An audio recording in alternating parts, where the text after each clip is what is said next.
விது வினோத் சோப்ராவின் இயக்கத்தில் கடந்த ஆண்டு பாக்ஸ் ஆபீஸில் வசூலை அள்ளிய 12th ஃபெயில் படத்தில் நடித்த விக்ராந்த் மாசி சினிமாவை விட்டு விலகுவதாக அறிவித்துள்ளார். அவரின் இந்த அறிவிப்பு அவரது ரசிகர்களை பெரும் சோகத்தில் ஆழ்த்தியுள்ளது. நடிகர் விக்ராந்த் மாசி 1987ஆம் ஆண்டு மகாராஷ்டிராவில் பிறந்தார். இவர் மும்பையிலேயே பள்ளி படிப்பையும் கல்லூரி படிப்பையும் முடித்துவிட்டு தொலைக்காட்சியில் டான்ஸ் நிகழ்ச்சியில் கலந்து கொண்டார்.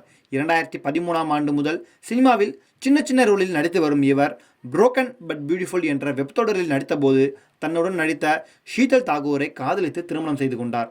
பல ஆண்டுகளாக சினிமாவில் இருந்தாலும் விக்ராந்த் மாசிக்கு பெயர் சொல்லும் திரைப்படமாக அமைந்தது 12th ஃபெயில் திரைப்படம்தான். இந்த படத்தில் இவரது நடிப்பு அனைவராலும் பாராட்டப்பட்டது.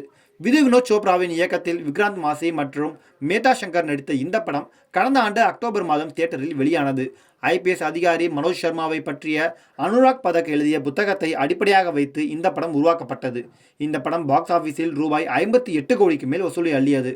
இந்த திரைப்படத்தின் வெற்றியை தொடர்ந்து செக்டார் 36, த சபர்மதி ரிப்போர்ட் ஆகிய படத்தில் நடித்தார் இவர். 2022ஆம் ஆண்டு குஜராத்தில் நடந்த கோத்ரா ரயில் எரிப்பு சம்பவத்தை அடிப்படையாக கொண்டு உருவான தி சபர்மதி ரிப்போர்ட் திரைப்படம் நவம்பர் 15ஆம் தேதி தியேட்டரில் வெளியாகி வெற்றிகரமாக ஓடிக்கொண்டிருக்கிறது. இந்த நிலையில் விக்ராந்த் மாசி இன்ஸ்டாகிராமில் சினிமாவை விட்டு விலகுவதாக அறிவித்துள்ளார். அதில் கடந்த சில ஆண்டுகளாக நீங்கள் எனக்கு ஆதரவு அளித்துள்ளீர்கள். அதற்கு ஒவ்வொருவருக்கும் நன்றி சொல்ல கடமைப்பட்டிருக்கிறேன். ஆனால் வாழ்க்கையில் நான் முன்னேறி சென்று கொண்டு இருந்தாலும் இப்போது நான் வீட்டிற்கு செல்ல வேண்டிய நேரம் வந்துள்ளது.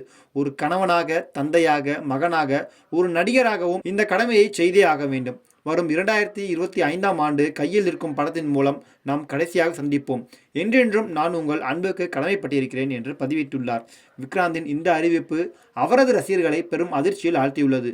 இந்த செய்தியை பார்த்த அவரின் தீவிர ரசிகர் ஒருவர் இது உண்மையாக இருக்கக்கூடாது என்று எழுதியுள்ளார். மற்றொருவர் நீங்கள் ஏன் அப்படி ஒரு முடிவை எடுத்தீர்கள் என்று கேள்வியும் எழுப்பியுள்ளார்.